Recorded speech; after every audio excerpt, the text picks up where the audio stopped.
Good evening and welcome to another edition of Fresh Natural Live. I hope your Monday's gone well. We're here in Houston, Texas, and this weekend I had a lot of relatives over because I have a lot of relatives live in Southeast Louisiana, so many of them were had evacuated because of the storm, Hurricane Ida. And so it had been a while since many of us had gotten together, and so I put together an impromptu um, Hurricane Ida get together. And so I had relatives over, and of course, I prepared food. It was all plant based, and the interesting thing is that many of them, of course, they know my philosophy, so they were anticipating that it would only be plant based food. So many of them had eaten before they came to the event, and so I thought of my situation frequently when I'm going to events when they're serving, the standard American diet foods, and oftentimes, what I do and what the strategy we recommend other people do is eat before you go. And it was interesting to think about the opposite being done for people that eat the standard American diet, come into a place where they're serving only healthy food. So, okay, get your fill in your other things. But anyway, that's neither here nor there. But tonight's discussion is going to be on food procurement, and it's one of those topics we lecture on in our healthy lifestyle series, and it's I think a very important concept because the procurement of food is very important. We all like to think we eat healthy, and we all try to eat healthy. But one thing we may not think about is the actual procurement of our food. Where does our food come from?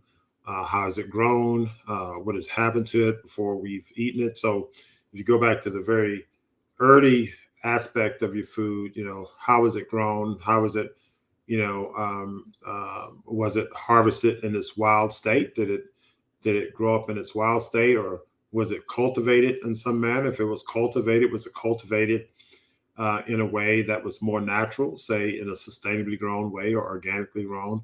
Or was it, sprayed with pesticides and various other things, or grown in a nutrient poor soil? So these are the many things that we think about in food procurement. And then, of course, the next phase is, what's happened to it once it's gotten to us. Was it, fried or chemicalized? Because, how long did it stay on the shelf? I mean, we can argue that plant-based foods are the original source or the ideal foods. Then it's okay, great. But then, what has happened to the plant foods once it's gotten to the point of consumption?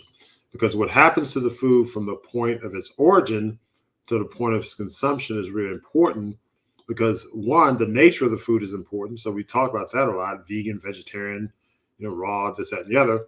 But then we need to understand, that point from here to here, where the point of origin to the point of consumption, that food needs to be as close to its natural state as possible for it to be most beneficial for us.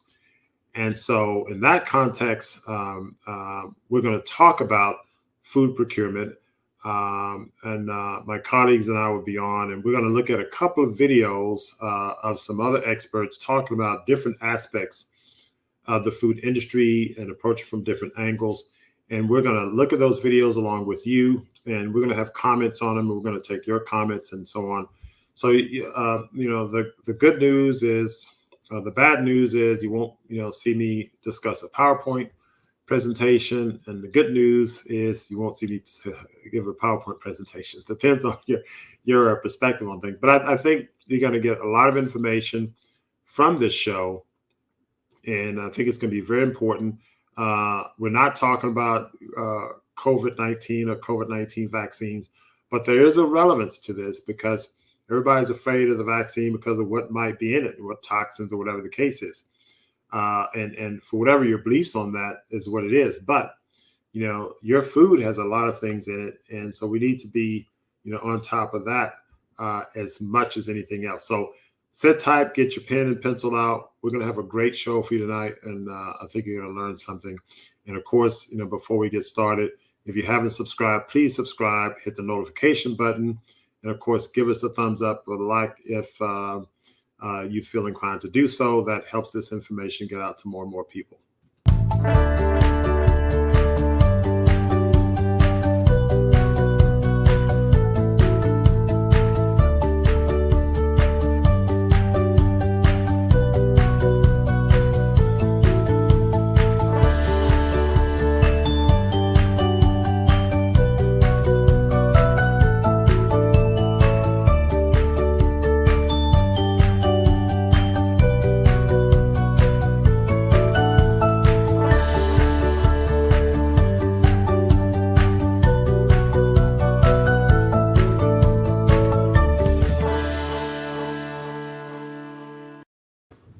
Hello again. Hello, everyone. And again, welcome back to another series of Fresh Natural Live. And we'll be talking about food procurement this evening. I want to first bring on one of my colleagues, Dr. Pamela Atkins. How are you doing? Hi, good evening. I'm doing great. Good evening. How's your Monday going? Going good. Going good. So we have a number of people in the studio who are interested. Hello, Catherine Welch. She says, good evening. I'm here for what is sure to be a wonderful and provocative discussion. I agree.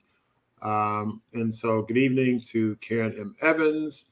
Hello, Joy 31608. Barbara Perlis. Hello, how are you doing? Nicole and Karen Evans, there you are again. No plant-based hot sausage po' boys? Well, let's think about it. The Relationship Zone, TRZ, Mary McCoy, how are you doing? Barbara Sanders, how are you doing? Let's see here. Barbara Sanders said, I heard the pesticides stop the plants from getting all the sun it needs to be healthy. Okay, we'll talk about that. I don't know that to be, we'll talk about that. Barbara Sanders there again. Cynthia Hammett, yep, I agree. Know what's in your food and everything else, and ear hustler, etc. So anyway, so Pam, what are your thoughts? I mean, does food procurement, and I mean, you've always, been a big proponent, and I know it's always, organically grown stuff, and pesticides. We've had that discussion. You've been a huge component, and we just been joined by Dr. Celeste Palmer. Whoops, she just lost her video. Dr. Palmer? Yes, hold on. Okay. I saw you backstage. Your video was working fine, but then it I think I hit. Okay. Okay. All right, good. So anyway, hello, welcome to the show. How are you doing? How was your day? It was good. So I was just talking with Dr. Atkins, and we were talking about, for many years she's been a big advocate of growing food organically and really, discussing this. So let me hear from you first in this context, from the whole aspect of food procurement in terms of where we get our food and that type of thing. What's your take on this whole issue? Yeah, okay. I thought. No, go ahead, Dr. Atkins. Sorry. Oh, yeah. Okay. Yeah, I've been, I guess, referred to as a purist as far as food, but I think it's really important to have our food security, know where your food comes from, and know how it's been handled. Just because something is non-GMO or whole grain, but it's in a package, things have happened to it before it got into a package, or before it was in the flour form, or even cereal that's whole grain. These are packets, coming in a package that's a concern. What has it come in contact with? The pesticides, the herbicides, etc. And so I think it's so important. It can increase the risk of many cancers and many chronic diseases. And so I think we should be more careful of what our fruit, our vegetables and fruits and grains, where they come from, as well as, meats, people that eat meats. And, we don't, we try to advocate a plant-based diet, but those eating meats, you have to think meats and fish. You have to think about what happens to that before it gets to you as well. Yeah. First of all, birth happens to that's worse. But anyway, That's when it goes wrong. Dr. Palmer, unmute your mic. Let us know your thoughts on this whole issue of food procurement and where it comes from and so on and so forth. I think it's a subject that's really a little bit scary when you really start to read and find out what they're doing to our food, the definitions of GMO and definition of organic, USDA organic, and what we think we're eating and what we are actually eating. So, I mean, that's why I advocate for, even though I haven't gotten it to 100% myself, for growing your own, and so you know exactly where it came from, and you're eating clean, because I mean, really, we are what we eat. So if we're eating a lot of chemicals, that's what our body becomes, a chemical farm. And the result of that is dis-ease in the body. Yeah, I agree. And, in this whole era of talking about, coronavirus and the vaccine, and a lot of people are out there saying, well, the vaccine is going to, change your genetics, and it's going to, your arm's going to fall off, and so on and so forth. And we don't have any evidence of that, but the point is that they're concerned about something foreign or unnatural coming into their body. And I remember listening to, I didn't really hear the comedian Chris Rock say this, but I heard somebody, said him saying, so I guess it was hearsay. But anyway, he was quoted as saying, everybody's worried about what's in the vaccine, but, you don't even know what's in Tylenol. And I laughed at that and thought, and so, well, you know what, that's true. And not only that, we don't know what's in a lot of the foods we're eating, the chemical preservatives and the things, and then what goes into the soil that our food grows out of, the chemicals that we spray our soils with, and so on. And so, this whole process, I mean, we're right now in this situation where everyone is, okay, I'm afraid of this, that, and the other. But, I think for a long time, there's been this background of the chemicalization of our planet, our ecosystems, and our bodies. And I want to, although we're talking about the procurement of food, I think that's important. I think that it's important that we, put this in a context of, hey, what happens to our food has a consequence on what happens to us when we eat the food. And there's a lot, that goes into this. This crosses the area of science and health and politics and business, if you will, because, the commercialization of something, brings about the desire for gaining or growing profits. And if you have a food producer whose primary motivation is for profits, then that's going to be a separate motivation than what the intention for food or the fundamental need for food is, which is optimal nutrition and health. So somebody who's producing your food is producing it for the purpose of making more money, then they're going to cut corners that may have an adverse consequence to your health. And so I think we just need to put all this in context and understand that. And so, as both of you pointed out, that we should know where our food comes from, even to the extent of growing it ourselves. I think it's really important. And I think doing that has collateral benefits as well. But can I add something too? Absolutely. Just because I think we have to, again, start to take some responsibility. I'm not going to name any places and restaurants, but I think when we go to some of these fast food places, there's no expectation that anything in there is good for us. And nobody thinks that. It's not a secret. We know that it's just purely entertainment food.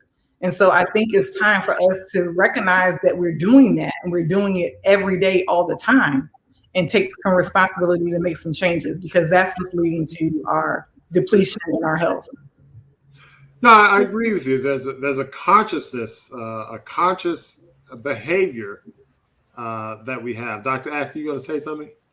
Yeah, I think, I piggyback on what Dr. Palmer said, that, we feed our children this food, and many times it's out of convenience. We buy things, buy fast food, purchase fast food and everything, that food of that nature. And many in our inner cities and urban communities, many times we feel we're giving nourishment to our children, giving them fast food, hamburger, French fries, fried chicken, Cheetos, and but it's really not quality food and nourishment, and again, and also pregnant women, and breastfeeding women, we need to be more conscious. We push that breastfeeding is so important, but we need to push what you are eating is what the baby's eating. So to eat as clean as possible. I think we shouldn't scare people to say, that we have to grow our own because everybody doesn't have a place to grow, enough space, but maybe get involved, as I said before, more community gardens that grow pesticide free, and there are more popping up everywhere all over the country. Yeah, and I agree with you. And I think growing your own is part of the spectrum. You're right. Everybody doesn't have a big plot of land, but maybe you have a pot, you can grow your herbs and then maybe get something else from somewhere else. So it's kind of part of a spectrum. I like the part about pregnant women.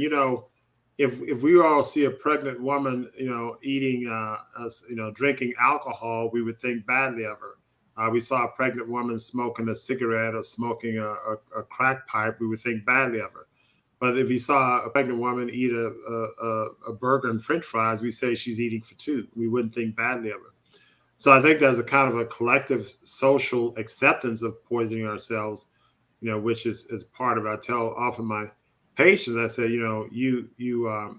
my so-called baked chicken heads, I refer to them as, they're addicted to baked chicken. I say, well, as a baked chicken head, your condition is worse than being a crackhead, because at least as a crackhead, people recognize that to be a problem. But as a baked chicken head, they're going to encourage you to eat more. And so, so the part is pretty problematic. But Bev Kelly says that community gardens are wonderful. I'm going to show a slide here. I'm going to go back on my word just a little bit. I got one slide. I couldn't go back. But anyway, but this is a nice slide, so I won't, kill you with it. But I think, both of you made the point about, supporting local gardens and communities. And I want to just show this, slide. Recently, I've been, doing this, and I've been eating plant-based for 18 years, but, it's been a journey for me. And so, now I'm eating raw. But more than that, I'm transitioning to eating more local. I'm going to the farmers market at least once a week, usually twice.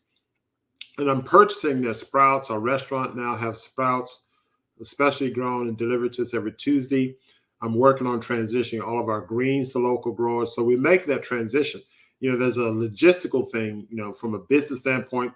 In everybody's lives, you have to make these logistical changes, And so some of the things you talk about, the mothers feeding the kids, the fast food in the inner cities, their logistics, they're working, they're busy, they're tired because they're eating fast food. So they don't feel like making, other things. And so it's just convenient for them, et cetera, et cetera. So oftentimes they consciously know it's bad, but they say, I got to give them something, and so on and so forth. And I think I want to get into that debate a little bit, not debate, but discussion a little bit.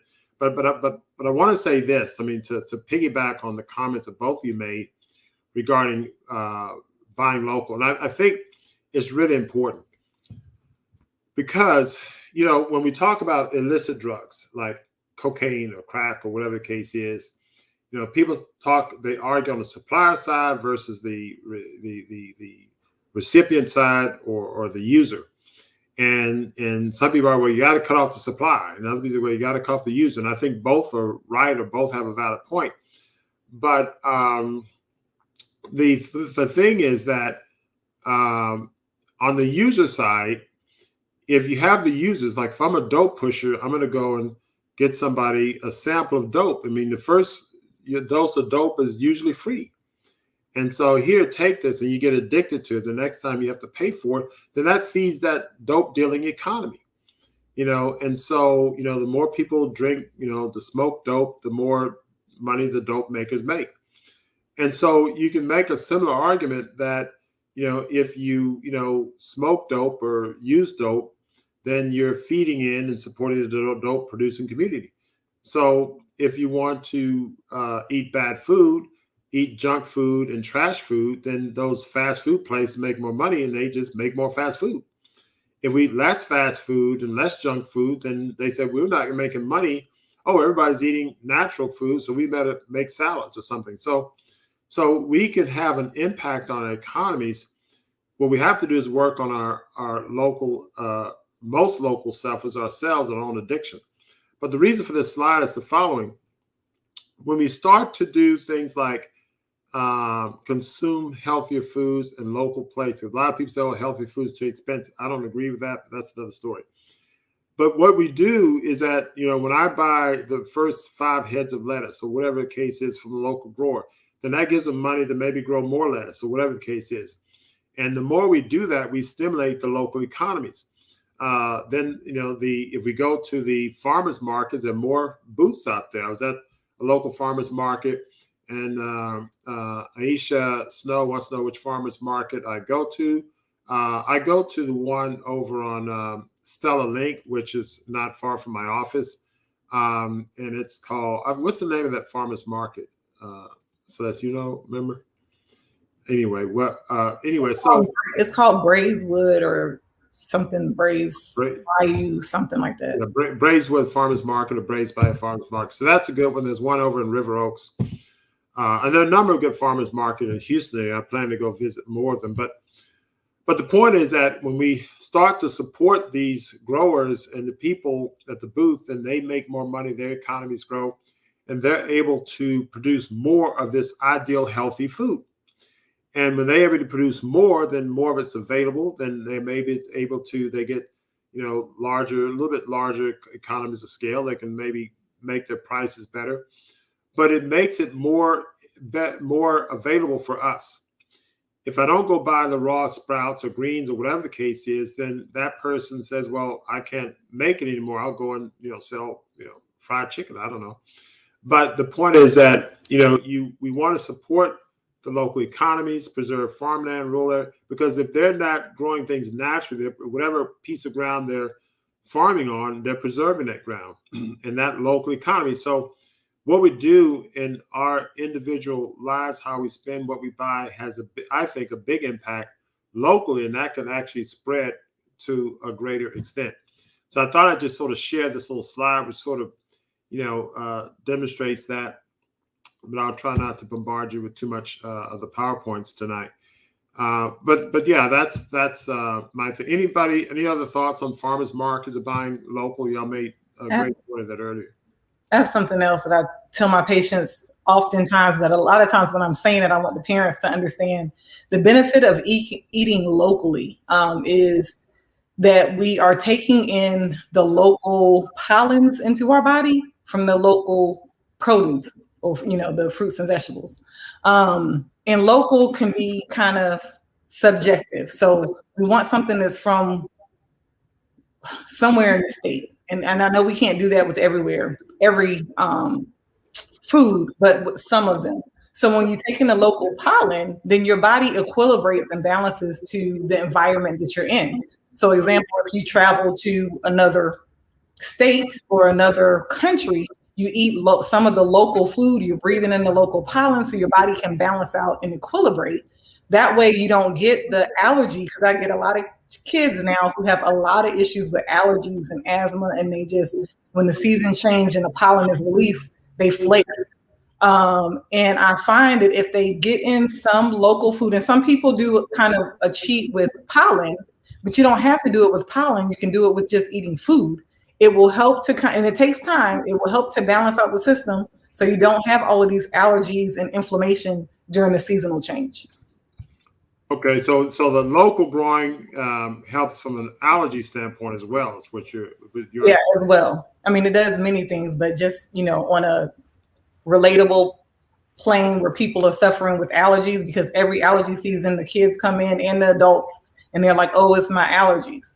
And it shouldn't, that's not normal. I think a lot of people think it's normal because so many people are suffering with it, but that's not normal. And usually it's because they're not eating any fresh. It has to be fresh fruits and vegetables. It can't be cooked fruits and vegetables. Yeah, that's a big problem. Did any of y'all know about this Walmart? Beth Kelly, someone's Walmart 20-pound bag of soil, cut it open, seeds. Beth, can you give us more details on that? I don't. There's some bag of you can get from Walmart with soil in it. She opens it up, throws some seeds in it, it grows a bunch of lettuce. I mean, I need to find this. Well, we also want to be careful of what soil we use. We want to make sure we use soil that is not tainted and more organic too. So we want to make good choices. Piggybacking on community markets, we can talk to persons that represent the farms or the growers and ask questions. Do you grow with pesticides? Do you use herbicides? Do you use Roundup? And ask things like that. And that's helpful to have that information. And also we lower our carbon footprint by not needing to transport foods from so far. Like our groceries, many times produce comes from quite a distance, sometimes even from South America or Australia or somewhere where there's a different climate. Yeah, that's a good point, because if it comes from too far away, like you said, there's a whole issue of the carbon footprint. And then if it's coming from a different climate, then it's not in the environment you're living in. The allergic aspect of it, as Dr. Palmer mentioned, could throw things off. So there's a lot of health benefits in just the whole exercise of eating local. And so knowing where your food comes. I like the idea of talking to the growers, because that's really important, because oftentimes, at our restaurant, we have a food distributor. Sometimes we ask, well, where does this come from? And so I have to go and check. I don't know. Often they don't know where it came from, let alone how it was grown. And so if you know the person who's actually, putting the seeds in the soil, that can make a big difference in terms of understanding what can happen and so on. So I think that's something that's important. I think Empress on the Throne, she said something that I ran into a lot with going to farmers markets about they're oftentimes buying and reselling. At the farmers market, you can ask them, like you said, you can talk to them and ask them, where is the food sourced from? And so I was disappointed by that. And that's my whole motivation to start trying to grow something myself, because not that I necessarily wanted to or had time to do that, but a lot of the farmers markets now, it didn't used to be like this, but a lot of them are purchasing from somebody else who's growing it conventional and reselling. Yeah, that's and Mary McCoy, I haven't thought to ask Salata where the foods are coming from. It gets us into that whole realm of what we're comfortable doing. Now, I alluded to the whole aspects of grocery stores and all. And I don't know. I would imagine at some point, long time ago, some farmers probably were sitting around talking about, boy, it's going to be really bad. They're going to stop growing their food, and most people move to the cities and having to get food from supermarkets or whatever. And I don't know, someone may have had that conversation before, but here we are living in a situation where, most of our food comes from institutions. Now, Mary McCoy says, well, she don't ask Salata where their food comes from, but, supermarket X, Y, or Z, they're getting their food from a lot of different places. And when we talk on a healthy lifestyle series, we go into some of the nuances of, what happens to this food, because a lot of times it's put on a shelf for long periods of time. Some foods are gas preserved, they're frozen and thawed, and they're harvested too early. You already mentioned the fact that coming from different regions that are outside our region. So there's a lot that happens to the food. So you look at that beautiful produce in the supermarket, say, okay, I'm gonna eat raw, plant foods, and it's like, okay, great, but what happened to that stuff? And so I think the institutionalization of our food is a concept that we have to consider in the context of what we get. So, and I don't want to, get, sound like too much of a purist, but if your food's been institutionalized, in other words, if you are hiring some employers and you say, well, you have a criminal background, guy said, well, I spend, 10 years in the big house. He's been institutionalized. Now, granted, we don't want to, speak negatively of that, but you're going to say, well, something happened in your life that I need to take a close look at in the context of hiring you. And it doesn't mean I'm not going to hire you because you've been to the big house, quote unquote. But I'm going to, look and see, well, what was the reason and have you recovered and so on. Similarly with our food. We may not say, well, I'm not going to buy anything that's been in the supermarket because it's institutionalized. But I think we need to look at that and say, well, look, food that comes through here may have been processed in a certain way that's not optimal. Well, now, supermarkets have a lot of good stuff in it, but they have a lot of bad stuff in it. And so I think when we go to these places, whether it's a supermarket XYZ or a restaurant XYZ, especially note that large chain places, we need to try to get an understanding for where that food comes from and what's done to that food before we consume it. Any other thoughts along those lines, especially groceries? I've become very. I'm trying to wean myself away from relying mostly on the grocery store. It's a convenience. It's a convenience we've all grown up in, even in the so-called health food stores. But we have to check ourselves and say, well, wait a minute, how much of what I'm consuming comes from this institutionalized place, and do I need to start to make a transition? And my answer to that, hypothetical question rhetorical question rather is yes.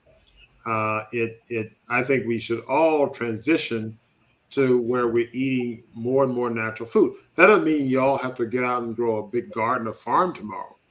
But I think what you need to do is, in your mind, at least strategize how you can start to eat, even if it's once a week, once a month, start to eat something that's grown locally in your back porch, in your backyard, and then build from there. And wherever that process takes you. And granted, you may be too busy to do things, and you may have to make adjustments in your life or, divert resources to get somebody to help you grow something in your backyard or your back porch or whatever. But whatever your strategy needs to be, I think it starts from a consciousness of saying, I need to move in this direction. Now, the exact steps I take, et cetera, is another matter. But once you consciously make the determination and dedicate yourself to move in the direction of eating more natural stuff and things that are more procured from a more local and natural environment, I think the better off you'll be. Yeah, I just wanted to say, most of us shop at grocery stores and I guess the convenience, and many times we have advocated to get grocery stores and fresh food in the neighborhood. Some of the urban areas, many times all we had is like convenience stores with very little produce. But if we shop in grocery stores, I just encourage my patients to try to get more organic, which is more expensive. So that will drive you more to community gardens, but also to shop the perimeter more and shop, and not to shop the interior where all the box canned and processed food is. But I once saw a diagram, and it's like, I think there's like 3 or 4 companies that, own most of the processed foods and the packaged foods we eat, and it's a monopoly. And it's amazing, how, companies like Nabisco and Kellogg's and things like all these companies, but there's like 3 or 4 major companies that own most of these companies, these grocery store processed food companies. And but we just have to know that it is things have happened to it. And I didn't know if you were going to show any videos or anything about that, but we can get into some of the things that are in food. Yeah, yes, I'm going to. I've got a couple queued up, and okay. I think it would be a good time to actually get into it. Dr. Palmer, you have any other comments on this? I was just going to add that this is a great topic area that children would love to be involved in and growing, get a little pot And like the people in the chat are talking about let the children grow a little something, or some herbs. And once they grow it and they see how it grows and they touch the earth underneath it, they are interested in eating it. It's weird, I know, but a lot of times they will eat things if they see the process versus you just giving it to them on a plate. So, that's something to start now with children, because that sets the background of the foundation for future. They've never seen, a lot of children don't know, sometimes even a lot of adults don't know what broccoli looks like. For example, a whole broccoli plant looks like in its form. Because I had broccoli in my garden, and one of my friend's mother said, "Well, what is that?" I said, "That's broccoli," because the stalk is just one small piece on the plant. Now, of course, what we see in the grocery store is like a gigantic blow up of what your plant will probably look like. But at least you know what certain plants are supposed to look like, and then you make your choice as to how big you want to buy something or how small you want to buy something, because nowadays things in the grocery store are everything is supersized. Yeah, for sure. A quick answer to Karen Evans about where she gets soil. I mean, I think you can Google it. There's some places in the Houston area you can get it, but I don't know where you're coming from, but certainly if I would just Google natural soil, I would imagine places that sell it have websites. And somebody put in that, you probably haven't gotten down, about composting yourself. Somebody put the that's answer. right. Yeah, I saw it. Compost is actually a good way to sort of improve your soil. So start with what you have, and if you compost, that you're right. That's a good part. Let's see, maybe a vendor of your local farmers market might know a place to buy clean soil. That's good. Good point. If you're supporting these people, they probably know sources of good soil. And then there's a comment about composting as well. And also, I mean, once you get into that world, I think things will open up. I know people who get soil from somewhere up on horse farms. So there are people who sell their horse manure and to farmers and to people who have gardens at depending on how much you want and how much you need. So I mean, it's available. Yeah, and that's exactly right. So there's a lot of sources, and that let's get into some of the couple of videos that I showed. And I'll tell you what I'm going to do is I'm going to take a short break, and then we're going to get into a couple of videos, because the two videos they're only a few minutes long, and we're going to comment on it. But I want to give our customers a take on what happens. And these are some authors of books, and these are guys who work in relevant fields. One's a doctor, and the other, I'm not sure if he's a doctor or not, but he may be a lawyer, but he talks about litigation with some of the big food industries. Let's take a quick break. We'll get back to that.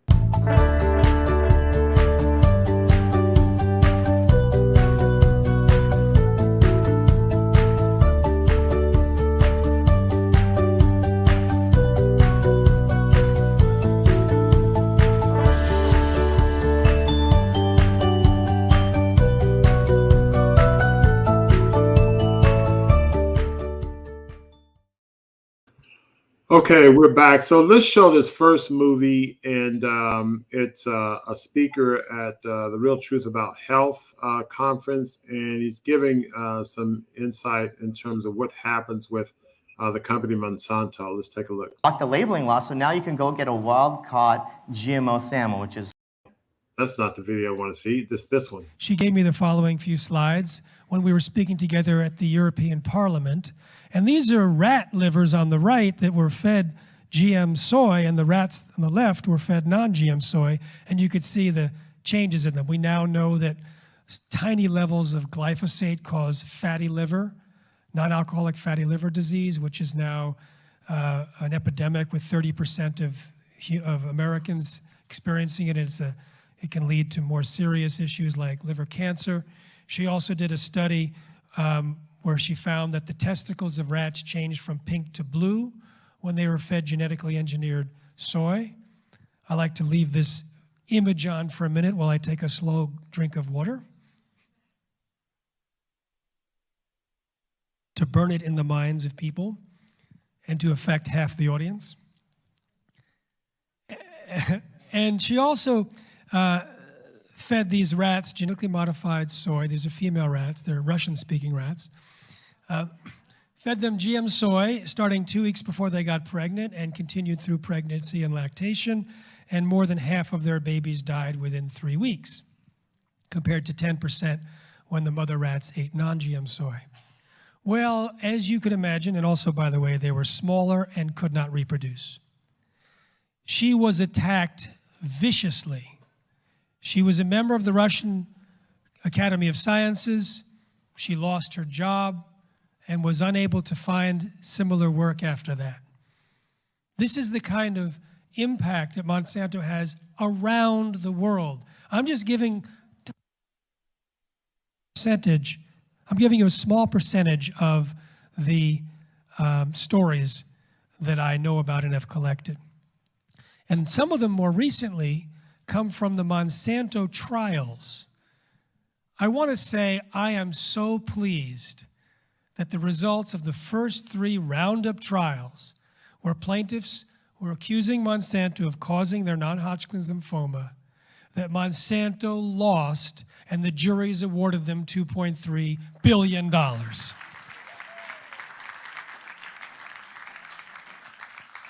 Now, the judges reduced it to $190 million from $2.3 billion, but that's still a heavy chunk of change. And the last official count for the number of plaintiffs waiting for their day in court was 42,700, but unofficial estimates put it at about 100,000. So the recent evidence, the recent report now is that the lawyers are talking to Bayer, which owns Monsanto, and to do a settlement. And there's one lawyer who I know who's holding out because he thinks that he should get more for his clients. But it can go either way in the next few days. There is a trial going on now in St. Louis that will be televised. So you can go online and Google it and find out how to get to the Monsanto St. Louis Roundup trial and have incredible entertainment. And I'm going to share some of we have even more entertainment, I mean real entertainment of stories from the lead attorney who won 2 of the 3 cases. His name is Brent Wisner, and we interview him at responsibletechnology.org. Monsanto does not like Brent Wisner.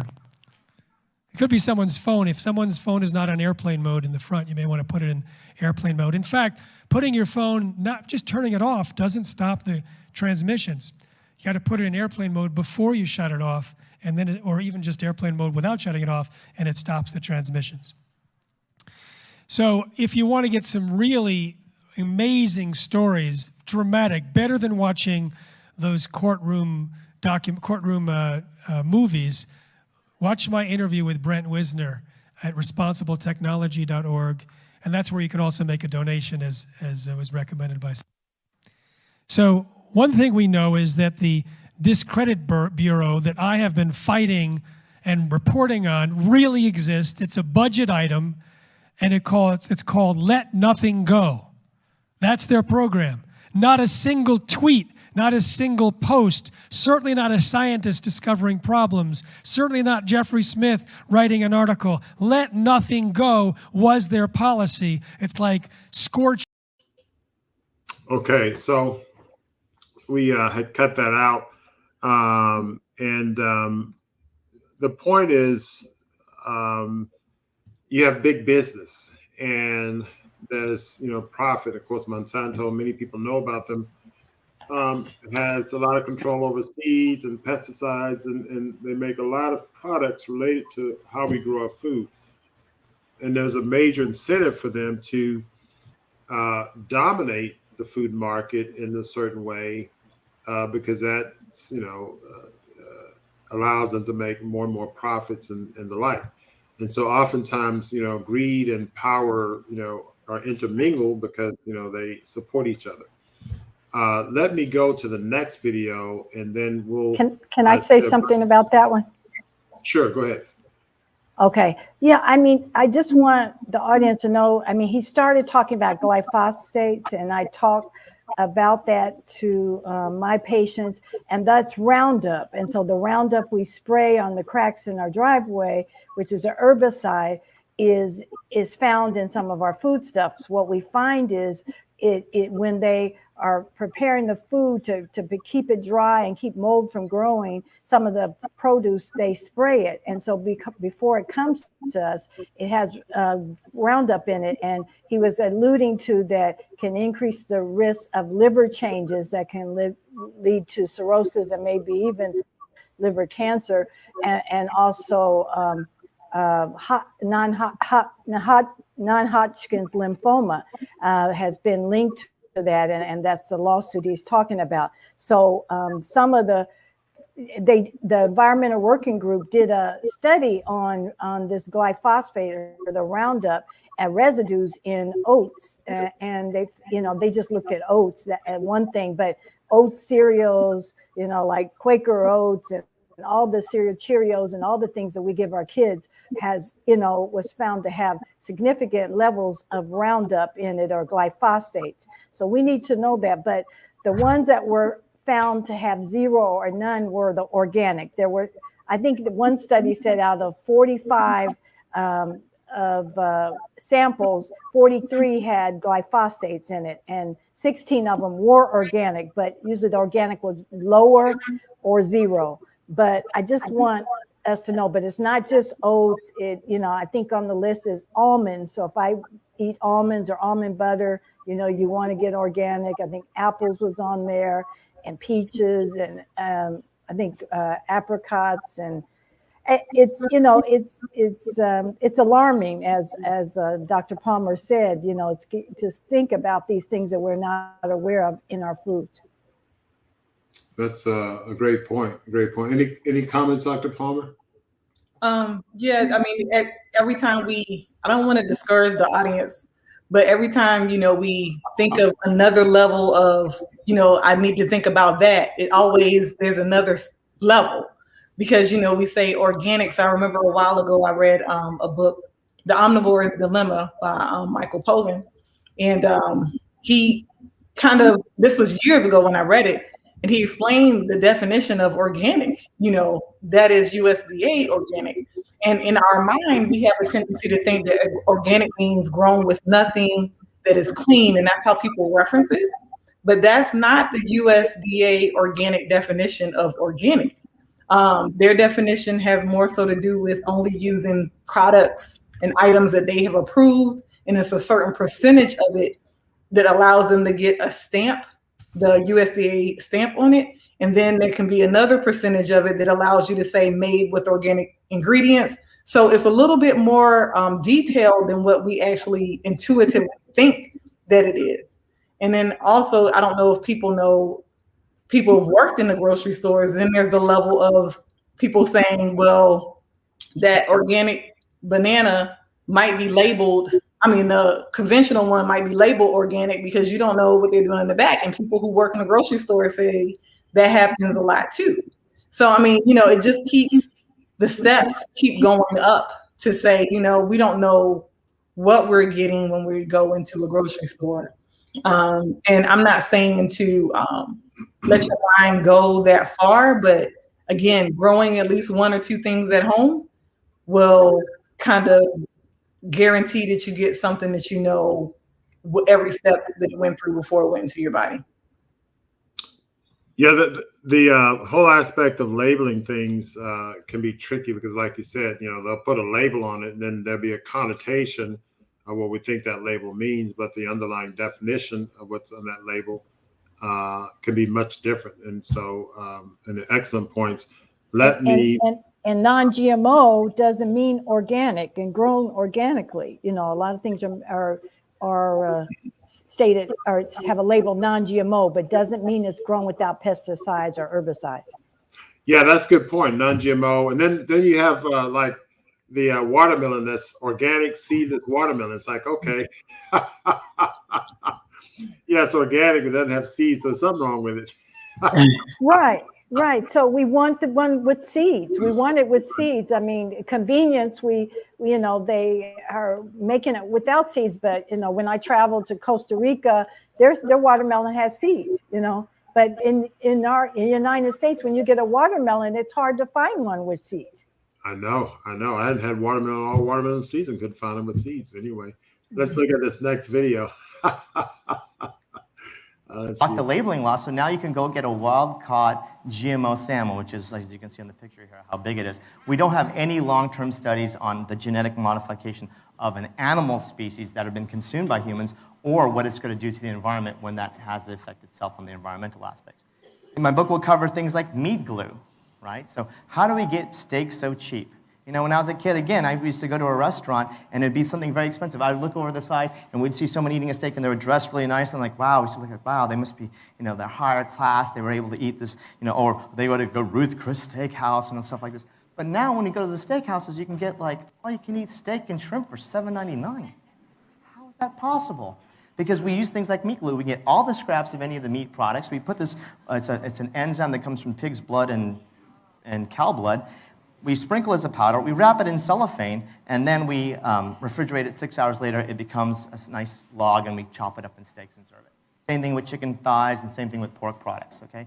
I won't cover the chicken today, I won't cover the beef, there's a lot of things, but even what we have here is modified atmospheric packaging. It's how they can take red meats now, like beef, ground beef, and then we actually put it in the cellophane packaging of using carbon dioxide or monoxide, which makes the blood of the tissue there more pink and red. So that's what we think of fresh. But it can keep the food after it's spoiled up to 2 weeks. Now the studies show up to 2 years.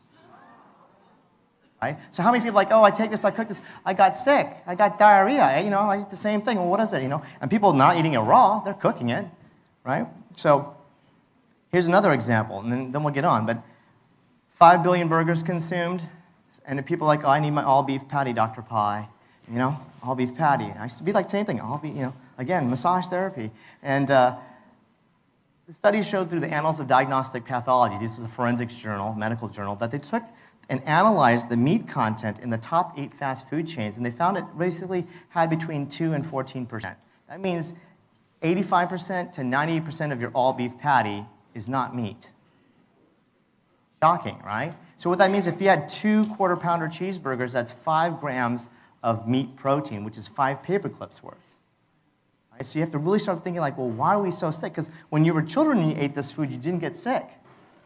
We didn't get obese, and we didn't have all these inflammatory conditions, because your food is not what it is, right? It can't be cheaper than, when I was a kid, a piece of bacon or something that was added was more expensive. You had to pay $1 or $2 extra. And now it's like you're getting 3 patties with 6 pieces of bacon for $1, right?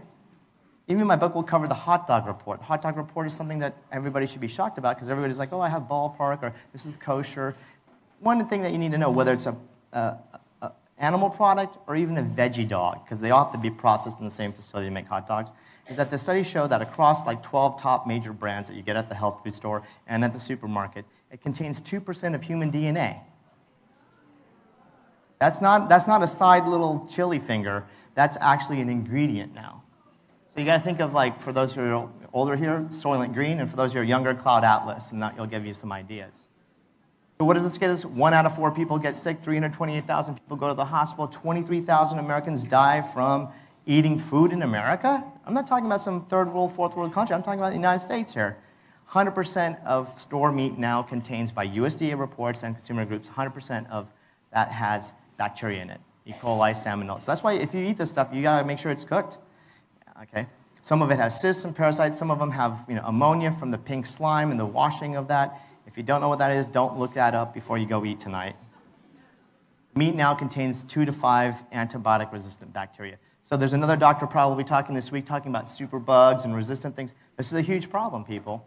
Because people now, there are some people who have never taken antibiotics, they get sick, they go to the hospital, and now we give them all these things that doesn't work. It's because the food has been given the antibiotics over and over and over again.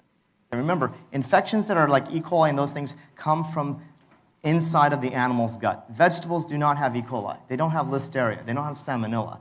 The contamination comes from a factory farm, or a CAFO as we call them, and that actually spills down the water stream. Right now, just a couple of days ago, this administration, I'm going to get political, but they passed a bill to remove the Clean Water Act, right, which protects our rivers and our streams and our lakes. So now we can dump these things. And so if you're an organic farmer and you're growing your vegetables and this comes onto your property and you didn't take it to the market, people will get sick.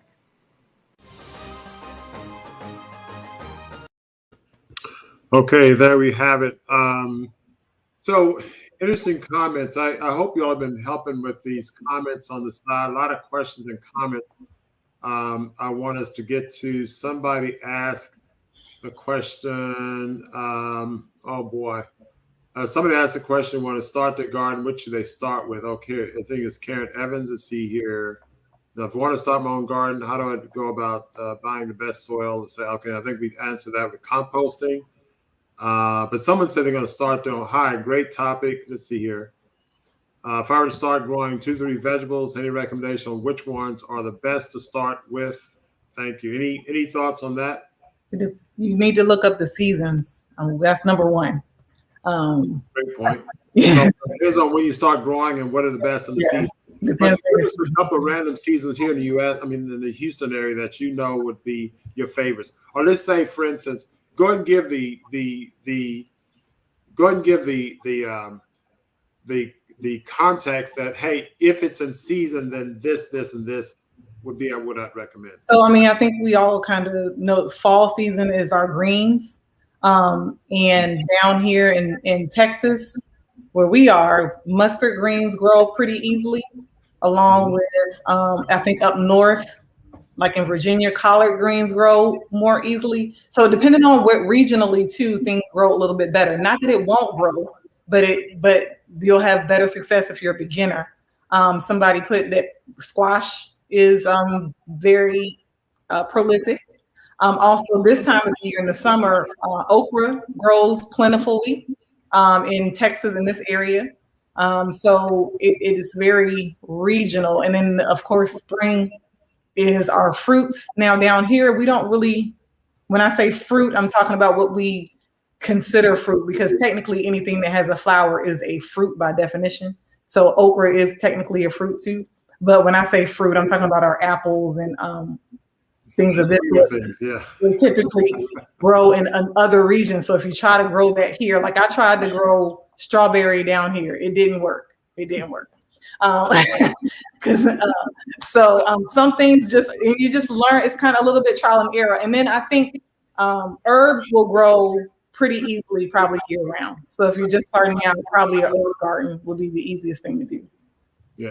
And Bev Kelly, she mentions this play Roots and Refuge on YouTube. I looked it up, and they have a YouTube show. So if you have time to write that down, look them up. I haven't seen that YouTube show. I'm going to look at it, but I think that's where she got the information about the soil in a bag. So it sounds like they have a number of great tips. Let's see, herb gardens, we mentioned that. Any other questions y'all see? Somebody had asked the question earlier about the numbers on the produce. Oh, yes. So yes, you want to address that, Dr. Atkins, Dr. Palmer? Go ahead, Dr.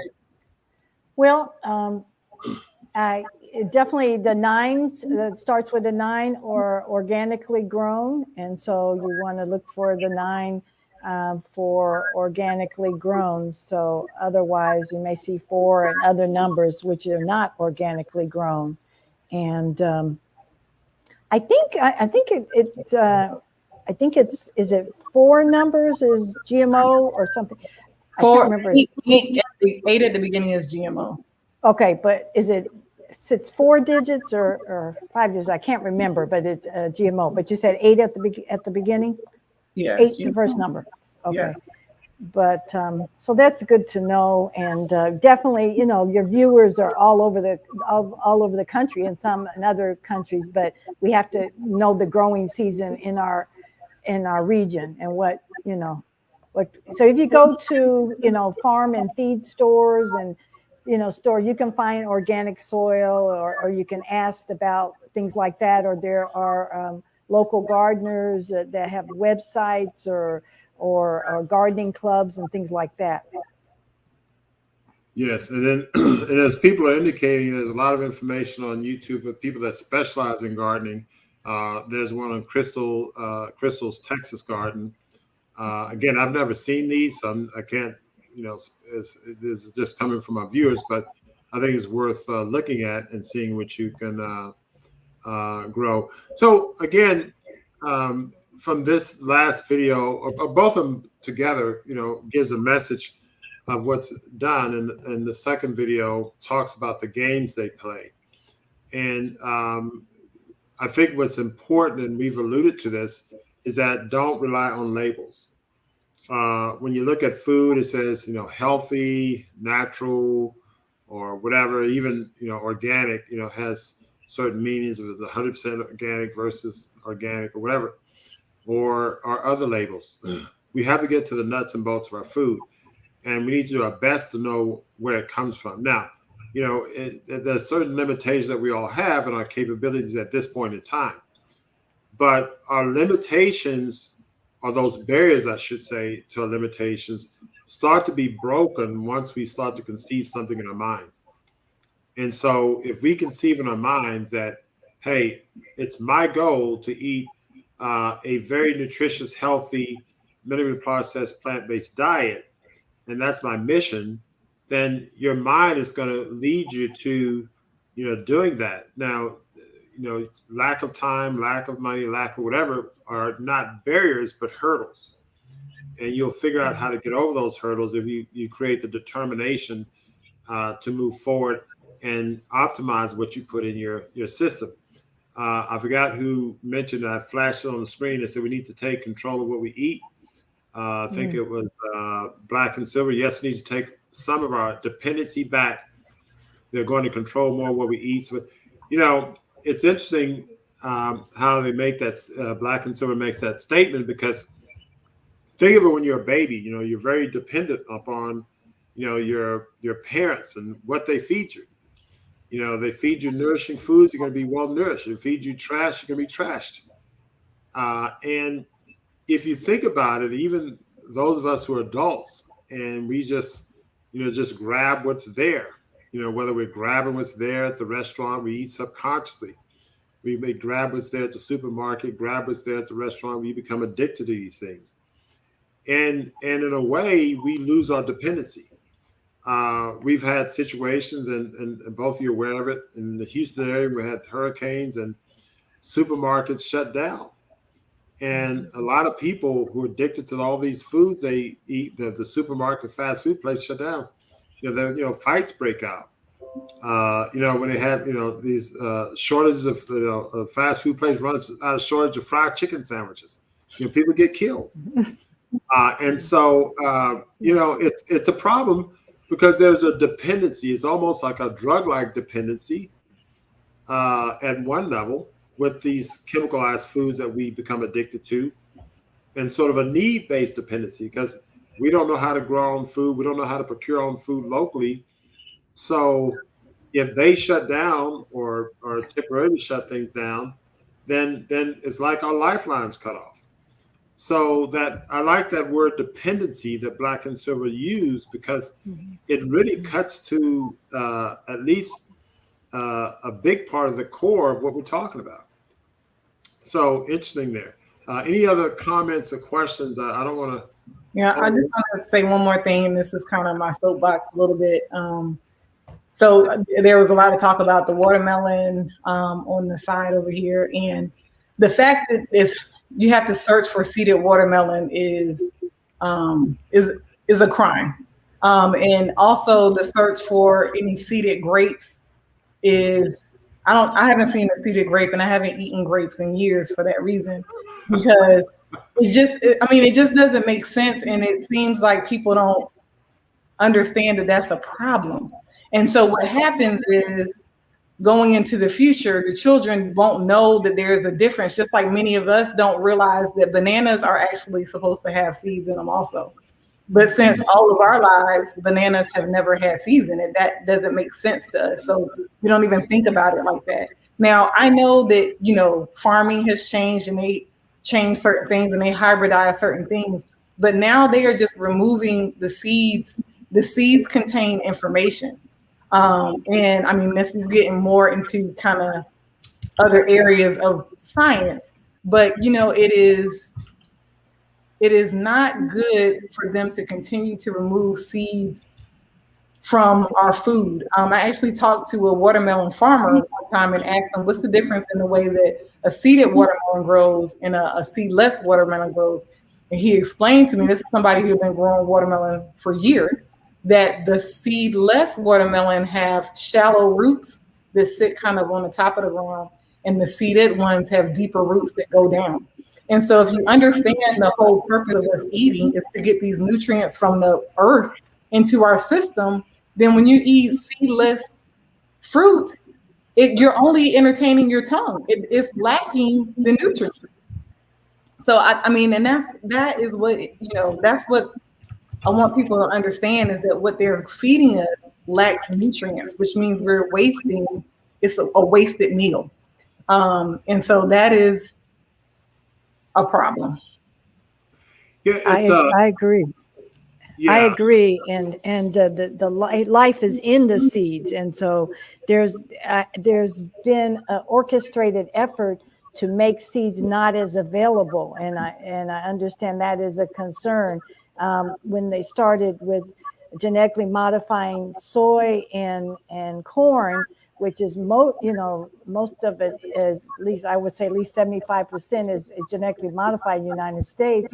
You know that the farmers have to keep buying seeds from these companies like Dow or Monsanto, because the seeds, the GMO seeds don't produce, you don't get seeds to be able to grow again. And so it makes it more dependent on the chemical companies. So it's a concern in the hybridization of foods to remove the seeds and things like that. So I agree with what Dr. Celeste is saying. You know, it is a concern. So that's why we need to go to local growers. More powerful hearing this message, you know, just sort of hearing you guys talk about it, hearing us talk about it, you know, makes me even more motivated. You know, someone's asking about this Monsanto own all the seeds. I don't think they do, but they're trying to.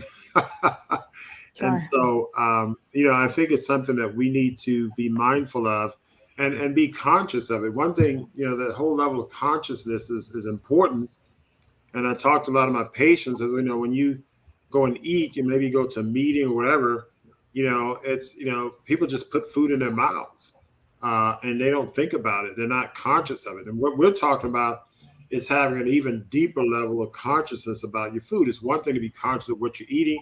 Okay, this is, you know, fried chicken, so I shouldn't eat that. This is, you know, maybe steamed broccoli or raw broccoli salad, I should eat that. So I'm conscious not to eat this, but eat this. But then that next level of consciousness, okay, yeah, I'm going to eat this, but where did this come from? You know, okay, it looks green and it looks like a vegetable or plant, but, you know, Mr. Broccoli, you know, tell me about your background. Tell me about your childhood. You know, who are your folks? You know, my Mrs. Broccoli and, you know, Mr. Broccoli. You know, I'm from the, you know, East Broccoli fan. So I want to know more about your food, and these kind of questions need to be asked. And so I think it's just a matter of having a deeper level of consciousness about our food. So let's see here. Barbara said there are thousands of seed banks in the world, supposedly for doomsday. Wow. So I'm going to encourage one thing, one action we can all take. You certainly cannot, and I'm going to do this myself, and I think, you know, we probably should have a conference email among ourselves. One thing we could all do is we can start buying organic heirloom seeds. If anybody knows any source of organic heirloom seeds, put it in the chat right now to share with everybody else who's on the chat. And, you know, we're going to write those down. And in the next, you know, comment show, we're going to be sharing that information about organic heirloom seeds. So, so yeah, let's do that, and let's get that, you know, information out. So anybody have that information now? Share that to see Team Green Acres. Hold on, let me see here. Oh my goodness. Team Green Acres Family Farm. There's a link. Do they have seeds? I'm gonna put that in my email. Team Green Acres Family Farm.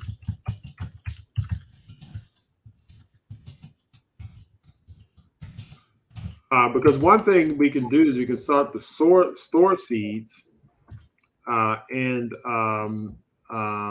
then you may not be able to grow it today or tomorrow, but you have access to the seeds, and someone who can grow it for you. One thing, I've had issue with time with growing, so I may actually, contract someone to come and grow and maintain my garden in my yard.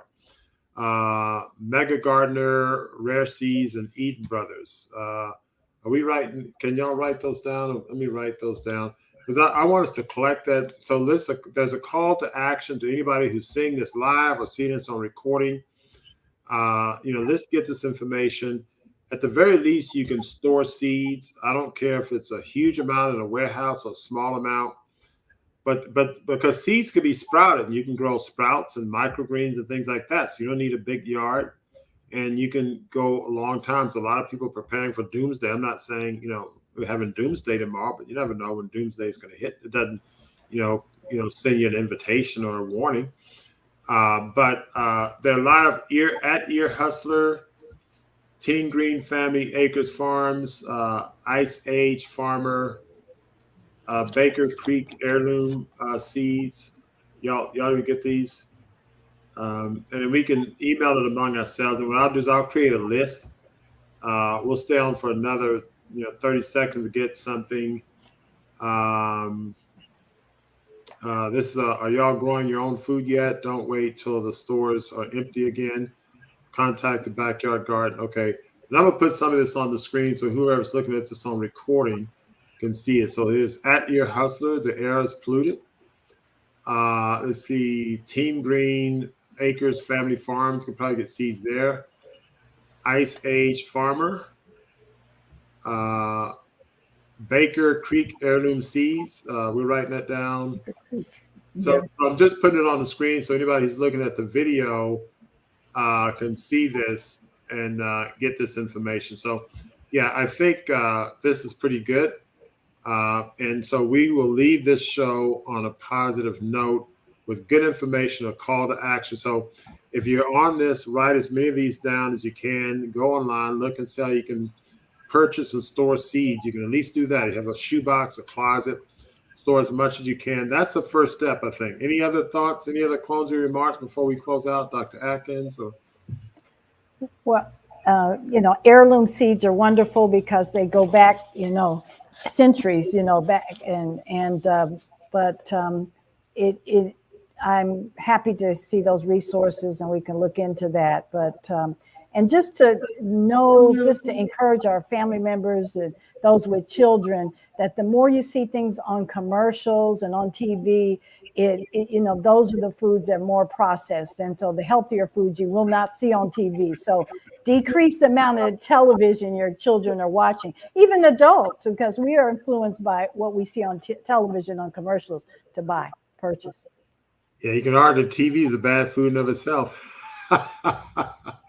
So somebody asked what are heirloom seeds. Dr. Atkins just answered that. They're seeds that go back into the origin of the food.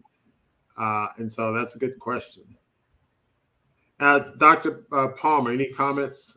Just to piggyback after Dr. Atkins, seeds are information.